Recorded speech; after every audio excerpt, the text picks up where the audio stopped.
نحمده ونصلي على رسوله الكريم اما بعد فاعوذ بالله من الشیطان الرجیم بسم الله الرحمن الرحیم. انشاءاللہ دا مسئلہ با په پښتو کې هم وایي او په اردو کې به هم بیانو انشاءاللہ. د یو هلک د پاره د واده پیغام یو کور ته ورسي. مثال مور پلار دی څوک دی یو کور ته دغه رشته کول غواړي نو پیغام ورسوي، یا د یو جنۍ د پاره د واده پیغام راشي او بیا خبره پای ته ونه رسیږي، بغیر د څه رکاوټه خبره داسې په منځ کې پاته شي. نو اوس به انشاءالله تاسو داسې وظیفه ښیم انشاءالله تعالی داسې به بیا نه کېږي انشاءالله. د واده په فیصلې کې کم خنډ او رکاوټ چې راغلی دی نو د هغه دپاره نه دی، د هغه لرې کول دپاره دغه وظیفه وکړي.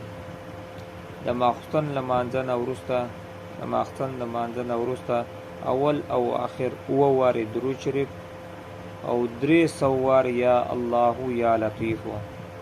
کله چې ماخستن لمونځ وکړي د هغه نه وروسته ټول لمونځ نه فارغه چې د هغه نه وروسته 9 وارې به درود شریف ووایه، بیا به 300 وارې یا الله یا لطیف، تقریبا یو 15 منټه به لګي. یا الله یا لطیف یا الله یا لطیف، بیا به 9 وارې درود شریف ووایه. اول آخر 9 وارې درود شریف اور په منځ کې به 300 وارې یا الله یا لطیف ووایه. بیا به د الله په دربار کې دعا وکړي، انشاءالله دا مسله به ډیر زر ختم شي او په خیر عافیت سره خپل انجام ته ورسیږي انشاءالله. رشتې کې به هر څه رکاوټ او راخند چې راغلی دی هغه به ختم شي انشاءالله. دا وظیفه څومره وخت کول پکار دی؟ نو کم از کم 9 ورځې پکار دی. څو ورځې؟ 90 ورځې دا وظیفه کول پکار دی. نو 3 میاشتې تقریبا راغلی.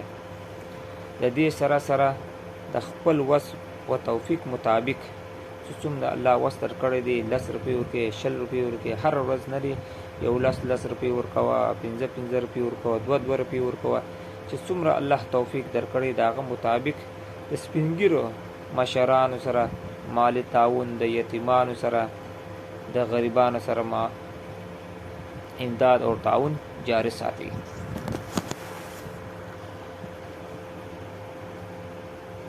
شادی میں بندش کا اگر کسی لڑکے کے لیے شادی کا پیغام لے کر جائے یا کسی لڑکی کے لیے شادی کا پیغام آئے اور پھر معاملہ ایسے اٹک رہے، اب انشاءاللہ ایسا نہ ہوگا. شادی کی فیصلے میں رکاوٹ دور کرنے کے لیے روزانہ نماز عشاء کے بعد اول آخر 7 بار درود پاک کے ساتھ 300 بار یا اللہ یا لطیف ہو. عشاء کی نماز کے بعد اول آخر 7 بار درود پاک اور درمیان میں نہیں یا اللہ یا لطیف ہو. ایک مرتبہ جب عشاء کی نماز پڑھ کر تو 7 مرتبہ نہیں ہے درود پڑھو، پھر اس کے بعد 300 مرتبہ یا اللہ یا لطیف پڑھو اور پھر اس کے بعد 7 مرتبہ درود پڑھو. پھر اللہ تعالیٰ سے دعا کرو، انشاءاللہ تعالیٰ بہت جلد یہ معاملہ بخیر و خوبی انجام پائے گا. اس دعا کو کم از کم 90 دن تک پڑھنا چاہیے، یعنی 3 مہینے.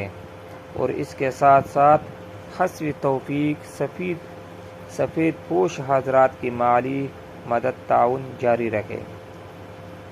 وآخر دعوا